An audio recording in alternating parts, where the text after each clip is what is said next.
Assalamu alaikum muhterem milletteşlerimiz. Siz Tatarlar tapşırığını qarıysınız. Bizim maksat dünyaya sivilgen milletteşlerimizni birleştiru, onların yaşayışını yaktırtu. Bugün bizim programımızda. Moskov'da Tuban Novgorod ülkesi Krasnay Avulu tarihi turunda kitap takdim ettiler. Moskov meçhidi bulsun, Peter meçhidi bulsun, Taşkent meçhidi bulsun, İmam Hatipler buldu Krasnay kişileri. Магнитогорск'da ressam Nazir Gayfullin ko'rgazmasi. Qarag'asында нендей onun название var. Например, Фил Жигермейко нарисовал татармол, юг, русмол, юг, рустугель. Bu endi загадка. Екатеринбург'da Fatırlık проекты. Biz de 4-nji tapar kirabız. Kaçan da şu kadar başka şehirlere barganыбыз yok. Şuna bitkende çıktığında Ekaterinburg'da bulu kızık. Bunda çünkü Tatar yarışmaları da var. Gomel için Tatar şehri diye kabul etem. Оренбург'ның Хсания Машева исемендәге китапхана эшчәнлеге. Менә 23 елда гына без 5 грантовый конкурста катнашып җиңдек. Ул проектларында үзебез язабыз. Шушы проектлар аркасында 5 миллионнан артык акча эшли алдык. Tuban Novgorod өлкәсендәге иң атаклы авылларның берсе турындагы китапны тәкъдим итү кичәсе тулы зал белән узды. Krasnay avulunda туып үсеп, бүген Мәскәүдә яшәүчеләр һәм туган җирләрендә гомер итүчеләр Мәскәүнең татар мәдәни үзәгенә җыелдылар. Авторлар 5 ел дәвамында авыллары турында архив документлары, кызыклы фактлар һәм материаллар туплаган. Krasnay авылыннан чыккан атаклы шәхесләр шактый. Алар арасында язучы Кауи Нәҗми, спортчылар һәм дин әһелләре. Красный остров и его история китабын тәкъдим итү кичәсе бик җылы дустана мөнәсәбәттә узды дип җиткерә хәбәрчеләребез. Тулырак киләсе видео язмада. Кышкы кичне хуш исле чәй табыны янында уздыру. Моннан да күңеллерәк әйбер бармы икән? Бигрәк тә яныңда якын кешеләрең булса. Әйе, чыннан да аларны якыннар дип атау дөрестер. Чөнки Мәскәү шәһәре татар мәдәни үзәгенең бүгенге кунакларын кеше ватаннары берләштерә. Киләсезне шундый китап чыгару белән безнеке авыл тылында. Авыл халкының кеше ватан тарихы хакында тирәнрәк белү ихтыяҗы, аны яшь буынга тапшыру теләге күптәннән килә. Биредәге мәктәп укытучысы Фәкия Баудинова бу җитди эш нәрсәдән башланганы турында сөйләде. Без инде бер класс музей ясадык. Ләкин безнең теләгебез, хыялыбыз иде авыл тарихын өйрәнергә. Авыл тарихын өйрәнергә әби бабайлардан сорап, олырак кешеләрдән сорап язырга тырыштык, ләкин дөрестлеген ничек тә белә алмадык.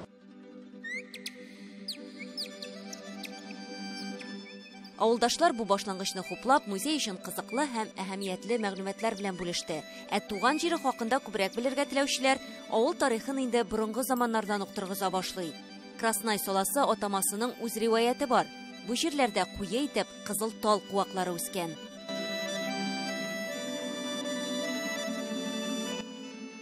Krasnay авылыннан данлыклы кешеләр чыккан. Илебездә аларның исемнәрен горурланып әйтәләр. Мәсәлән, танылган татар шагыйре һәм язучы Кауи Нәҗми. Аның онык баласы Кирилл Колпаков Мәскәү шәһәренең татар мәдәни үзәгендә Красный остров и его история, Krasnay һәм аның тарихы китабын тәкъдим итү кичәсенә бик теләп килгән. Это деревня, село, родное село Кауи Нәҗми, поэтому Бу авылда бабам танылган татар шагыйре һәм язучы Кауи Нәҗми туган. Китапта аңа бер бүлек багышлаганнар. Гаиләбез өчен бу бик зур сөенеч. Димәк, бу аның тормышы һәм иҗаты турында тагын бер искә төшерү булыр. Многому количеству людей донести историю и писателя, и поэта, и нашей семьи, и в целом культуры татарского народа. Кеше ватан, кадерле ватан, гаиләңнең тарихы барлыкка килгән җир. Һәр кешенең күңеле өчен бу иң кыйммәтле төшенчә. Шуңа күрә бу кышкы көндә Мәскәү шәһәренең татар мәдәни үзәгендә күп кеше җыелган. Алар арасында инде күптәннән башкалада яшәп, тик йөрәкләрендә туган ягы белән бәйләнеш һәм җылылыкны югалтмаган кешеләр бар. Кичә кунагы Файля Ганиева шатлыгы белән уртаклаша. Бу китап итендә минеке семьям Мухамеджановых. Әнием минеке, әтием минеке өмірі водитель булып эшләде. Әнием минеке 11 бала тапты. 9 дөньяда икесе юктыр. Вот, мин очень рад, что безнең авылда чыкты шундый китап. Бу җирлек һәм анда яшәгән кешеләр турында мәгълүматны 5 ел дәвамында бертекләп җыйганнар. Китапны әзерләүче төркем мәгълүматларга бай һәм кыйммәтле фактларга тап булган. Басманың төп төзүчесе һәм җаваплы мөхәррире журналист һәм публицист Гомәр Баудинов. 16-нчы ел гасырга җиттек. Иван Грозный я вызывам вакытларына да җиттек. Аннан да килә безнең шәҗәрәләр. Күбесе нәсел аннан килә. Безнең сөекле, мәрхәмәтле муллаларыбыз аннан чыкты. Аларның арасында бик зур кешеләр булды. Карагызәле. Мәскәү мәчете булсын, Питер мәчете булсын, Ташкент мәчете булсын, имам хатиблар булды, красный кешеләр. Әлеге китап 704 биттән тора. Текст, фотосурәт һәм кушымталар Красной авылы халкы дәвамчыларының берничә буыны тарафыннан әзерләнгән. Минем бабам авыл мәктәптә директоры һәм укытучысы булды. Ул 61 елда дәфтәрендә авылның кыскача тарихын язган. Бу текст шулай ук бу китапка кирттек без. Красный остров и его история, Красной һәм аның тарихы китабын һәркем сатып алырга мөмкин. Кичә кунаклары тарафыннан Түбән Новгород өлкәсенең танылган татар авылы турындагы әлеге басмага карата кызыксынулары һәм сорауларына карап, бу китапка өстәмә тираж кирәк булуын аңлыйсың. Илгәрә Хөснетдинова, Дина Газалиева, Александр Ярашов, Татарлар, Мәскәү. Татарстан Республикасының атказанган сәнгать эшлеклесе. Чиләбе өлкәсенең атказанган мәдәният һәм сәнгать хезмәткәре Назир Гайфуллин Магнитогорскида танылган сынчы. Бу сәнгать юнәлешенә үзенең 400 еллык иҗатын багышлаган. Рәссам буларак ул уңай хисләр тудыручы илһамлы сәнгать әсәрләре иҗат итеп, актив күргәзмә эшчәнлегендә алып бара. Күргәзмәләрдә ул кабатланмый, яңа эшләрен тәкъдим итә. Бу көннәрдә шәһәр картиналар галереясында Назир Гайфуллинның шәхси күргәзмәсе уза. Анда безнең иҗат төркеме дә булды. Рәссамның яңа эшләреннән алган тәэсирләре белән үз хәбәрчебез Гөлдар Хафизов уртаклашыр. Вы нас, наверное, поразили своей работоспособностью. Сез безне эшчәнлегегез белән гаҗәпләндерәсез. Бер ел эчендә бик күп яңа әсәрләр ясап, аларны тамашачыгыз белән уртаклашырга да көч табасыз. Галерея директорының сүзләре белән Назир Гайфуллинның хезмәттәшләре дә ризалашты. Рәссам өчен картиналар ясау гына түгел, ә иҗатын бәяләү дә мөһим. Бер ел элек кенә 70 яшьлек юбилей уңаеннан Назир Гайфуллин 80-гә якын эшен тәкъдим иткән иде. Представлено 2 скульптуры, 3 графических работы и 25 живописных работ.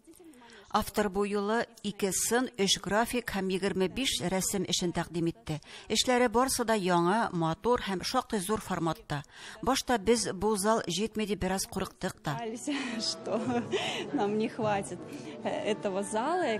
Бу юлы күргәзмәдә 30 эш тәкъдим ителгән. Натюрмортлар, пейзажлар, портретлар барысы да бер ел эчендә башкарылган. Авторның рәсем сәнгате техникасы, анда якты буяулар белән башкарылган декоративлык саклана, ләкин эшкә ният тулысынча үзгәргән. Яңа агым, бу эшләрдә без бүтән рәссамны күрәбез ди хезмәттәшләре. Сез карагыз инде, нинди аның название бар.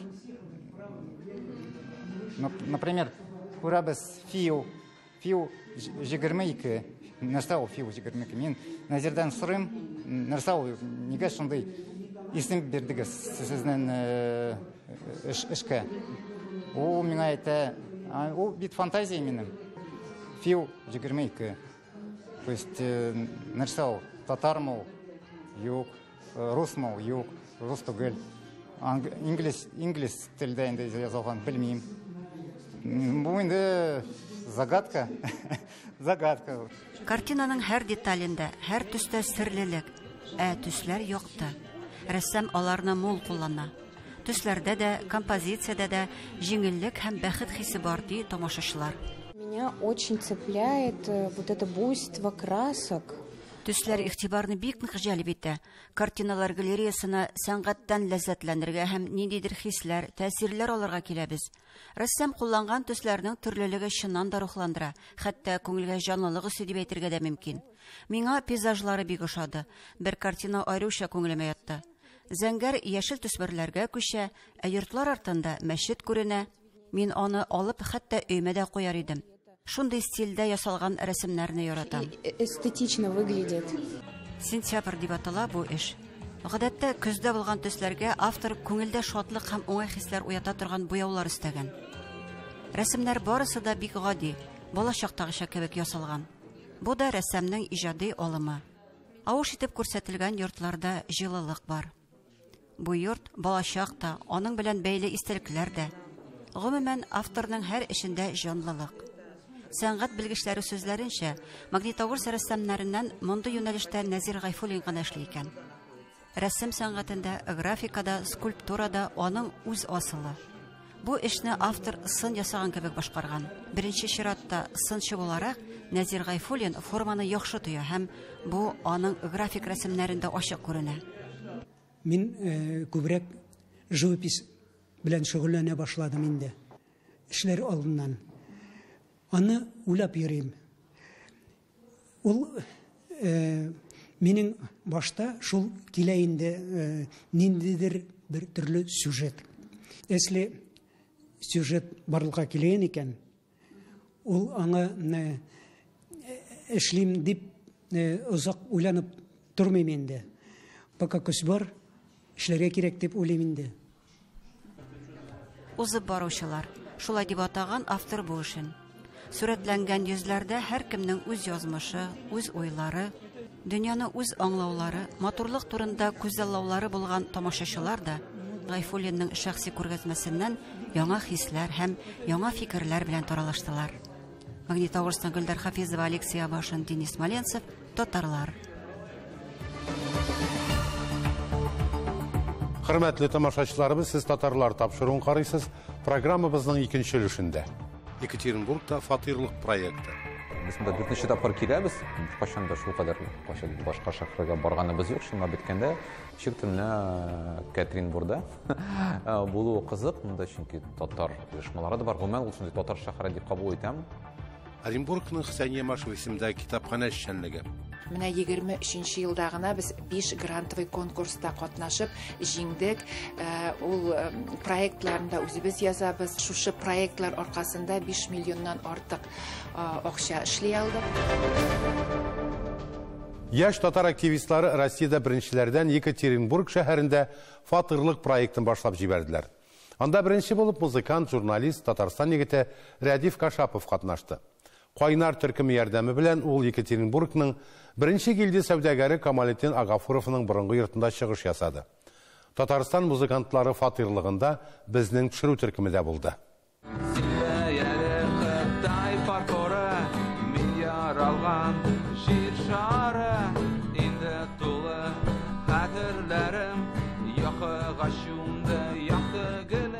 Рәдиф Кашапов исеме татар яшьләренең күбесенә таныш. Ул Җәдид фест, Печән базары, Тат культ фест фестивальләренең Мин татарча сөйләшәм акцияларының кураторы. Берничә фильм авторы, драматург буларак да эшләре бар. Бүген ул һәм Кайнар лабораториясе Екатеринбургта фатирлыкта чыгыш ясый. Минемчә монда без 4нче тапкыр киләбез. 4нче тапкыр киләбез. Беркайчан да шул кадәр башка шәһәргә барганыбыз юк. Шуңа биткәндә чиктемне Екатеринбургда булу кызык. Монда чөнки татар оешмалары да бар. Гомумән ул шундый татар шәһәре дип кабул итәм. Ничек монда җирле кешеләр кабул итәрләрне аңлыйм. Урал башкаласында музыкантлар фатирлыгын энтузиаст Элиза Габдуева һәм Екатеринбург блогеры Илдар Хабибуллин җитәкчелегендә 10 кешедән торган инициатив төркеме оештырган. Они сюда приехали не только к нам, они Алар бездә чыгыш ясар өчен генә түгел, New Open Fest'та катнашыр өчен дә килде. Фестивальне оештыручылар заманча музыканы башкаручы иң яхшы 50 коллектив җыйды. 3 көн дәвамында концертлар узды, проектларга грантлар конкурсы, лекциялар һәм башка кызыклы чаралар үткәрелде. Кичә мин Кайнар концертында булдым, бик ошады. Бүгенге чара тагын да яхшырак һәм масштаблырак узар дип уйлыйм. Людям очень понравилось, зашла эта музыка. Татарстаннан килгән кунакларның чыгышлары Екатеринбургтагы Бұрынғы ағаш төзелеш сәнгатының архитектура һәйкәле диварларында узды. Әлеге йорт 19 гасыр ахырында Уралда танылган татар династиясе Агафуровлар өчен төзелгән. В доме Агафуровых тоже были музыкальные вечера. Агафуровлар йортында музыкаль кичәләр үткәрелгән. Бүген сезнең өчен бүләк 1910 елда Патефонга яздырылган Агафуровлар маршы яңгырар.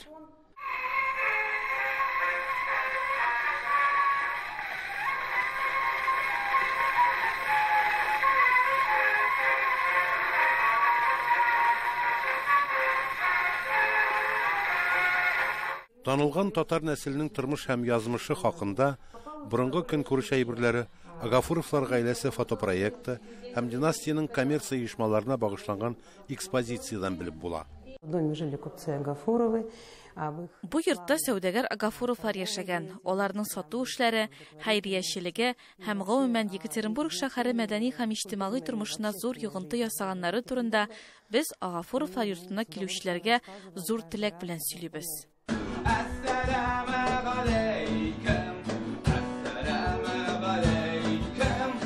Радиф Кашапов һәм Кайнар төркемнең махсус акустик сетын тик 50 кешегә генә тыңлау бәхете елмая. Әлбәттә, теләүчеләрнең саны күпкә артык иде. Тик әлеге жанр аз санлы тамашачыны таләп итә. Без гомумән шундый электрон төркем, бездә акустик җырлар гомумән юктыр, ләкин без барыбыз да мондый концертларга ияләшкән. Шуңа күрә без махсус рәвештә бу концерт өчен бөтен җырларыбызны яңадан башкарабыз. Алар төрле җырлар, кайберләре инде бер сәясәт дип әйтеп булмый, ләкин көнкүреш тормыш белән бәйле, кайберләре мәхәббәт җырлары да бар безнең, белмим шундый теге бер шом белән тулган җырлар бар, төрле җырлар дөрес әйткәндә безгә хәтта менә Илдар әйтте, менә бу җырларны башкарыгыз, мин беләм мондагы тамашаны, аларга бу җырлар якын булыр дип инде без аңа ышанып берникадәр җырларны шуларны сайладык. Кайнар алкышларны ишеткәч, заманча татар музыкасының Екатеринбург яшьләре күңелләренә хуш килгәнен аңлыйсың. Радиф Кашапов җитәкчелегендә һәм Кайнар группасы искитмәле уйнадылар. Ул шундый бер гомумән монда атмосфера башка төрле. Чөнки без монда иске татар йортында, Агафуровлар йортында, мондагы тарихлык үзе бер мөгъҗиза. Һәм инде менә мондагы төрки инструментлар, ул саз, ул думбра, ул менә ул бөтенесе безгә шундый тәэсир итте. Шундый яхшы тәэсирләр калдырды. Екатеринбург шәһәрендәге фатирлык Радиф Кашапов һәм Кайнар төркеме өчен бу форматта чыгыш ясауның беренче тәҗрибәсе. Моннан соң музыкантлар фатирлыкларны Казанда һәм илебезнең башка шәһәрләрендә дә уздырырга ниятли.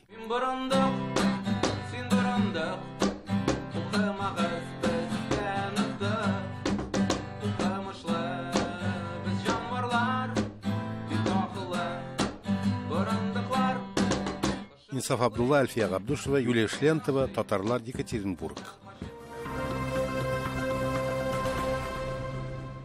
Яшьләр безнең киләчәк, аларның фикерен, яңалыкларын барлау мөһим. Бүген китапханәләр заман таләпләренә туры китереп үзгәрә. Шул ук вакытта һәр вакыт мәдәният һәм мәгълүмат, белем алу, аралашу үзәге булып кала. Хөсән Ямашев китапханәсе модель статусында 5 ел эшли. Шушы вакыт эчендә зур үзгәрешләр кичерә. Проект эшләрен активлаштыралар һәм бәйгеләрдә катнашып, анда җиңү яулап китапханәне матди яктан ныгыталар. Оренбургның Хөсән Ямашев исемендәге китапханәсендә укучыларны күбрәк җәлеп итү өчен нинди эшләр башкарыла? Тулырак Фирүзә Сәләмова. Менә 23 елда гына без 5 грантовый конкурста катнашып җиңдек. Ул проектларында үзебез язабыз, үзебезнең хезмәткәрләрдән проектная группа булдырдык. Проектная группа инде конкурсларны эзләп таба, заявкаларны яза. Шушы проектлар аркасында 5 миллионнан артык акча эшли алдык. Һәм инде бик кенә шундый яхшы оборудование, интерактив панель алдык. Ул безгә бик ярдәм итә яшьләр белән мероприятие үткәрергә. Проектлар ярдәмендә китапханәнең тышкы кыяфәтен дә үзгәртәләр. Бик зур проектыбыз, җиңү яулады президентский фонд культурных инициатив дигән конкурста новое общественное пространство Ямашевки дип атала. Ул инде безнең тышкы якны матурларга ярдәм итте. Бүгенге көндә безнең китапханә шундай төзекләндерелгән заманча. Китапханәгә күбрәк укучыларны җәлеп итәр өчен 3 телдә 6 клуб оештыралар. татар телендә клубыбыз бар, татар укучыларыбыз өчен, башкорт телендә һәм рус телендә. Өлкәннәр өчен шулай ук, балалар өчен, яшьләр өчен халыкка күрсәтәбез китапларны, сөйлибез. Шул китаплар турында һәм менә төрле язучыларга багышланган чаралар уздырганда да менә ул инде халыкны, укучыларыбызны кызыксындыра китаплар белән һәм алар китапсыз кайтып китмиләр. 118 еллык тарихы булган китапхана бүгенге көндә дә өлкәннәр өчен дә, балалар өчен дә өлкәнең татар утрау булып тора. Төп максатлары барысы да укучыларның санын арттыру өчен эшләү. Мин татар мәктәбендә укыдым, татар авылында үстем, Муса авылында, Шарлык районы, Яңа Муса авылында. Татарча укыдык, ана теле бар иде, бөтен дәресләр татарча булды. Татар җырларын яшьтән йырлап, яшьтән шунда сеңеп калгандыр инде, яны шул татарча укып. Шуңа күрә мин һәрвакыт менә ул озын җырлар, борынгы җырлар, шәлекле җырлар яратам мин, шуларны йырлыйм.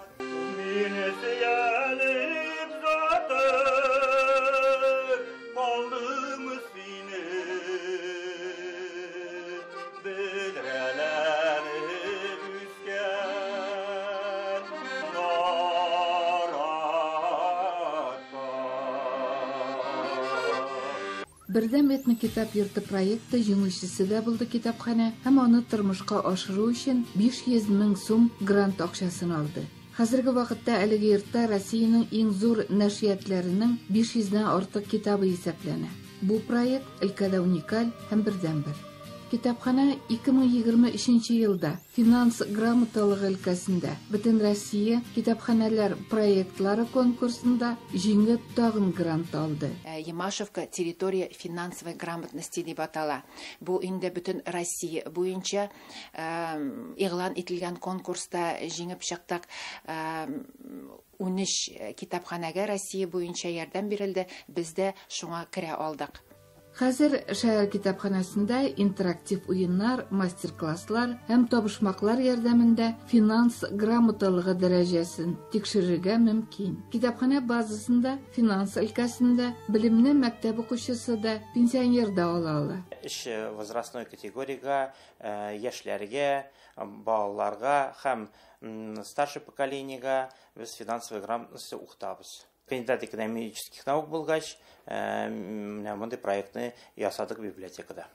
Әле творческая лаборатория проекты балалар һәм яшьләрнең движение первых Гомум Россия иҗтимагый дәүләт хәрәкәтенең грант конкурсында да җиңде. Бу проект барышында катнашучылар Оренбургны гәүдәләндерүче символлар сурәтләнгән төрле әйберләр, открыткалар, кружкалар һәм календарлар эшләде.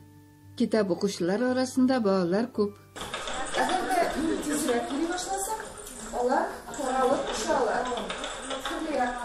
Иң матур, иң кызыклы китаплар ул бездә ошо балалар бүлмәһендә. Балалар бүлмәһендә китаплардан тыш бик күп гына үстәр уеннары ла күрәһегез. Балалар рәхәтләнеп килеп, шәмбе, якшәмбе ата-әсәләре белән килеп уйнап кайтып китәләр. Балаларны җәлеп итер өчен төрле ысуллар кулланалар. Реклама бирәбез, контакт селдәрләрендә экскурсия киләләр балалар мәктәптән. 38-нче мәктәп, 24-нче мәктәп белән эшләйбез. Балалар баксаһына ла йөрибез. Балалар ханы арта әйе. Бигрәк тә шул әлегелә баягы контакт селдәрләрендә без бик актив эшләйбез. Бuna шул безгә бик ярдәм итә. Алда китапхананың Яңа Россия проектларында катнашуы планлаштырыла. Оренбургдан Фируза Абсалямова, Ринат Абсалямов, татарлар. Татарлар игътибар үзәгендә сәяхәтләрен дәвам итә һәм милләттәшләребезнең яшәешен сезгә җиткереп бара, хөрмәтле тамашачыларыбыз. Кабат очрашуларга кадәр сау булыгыз.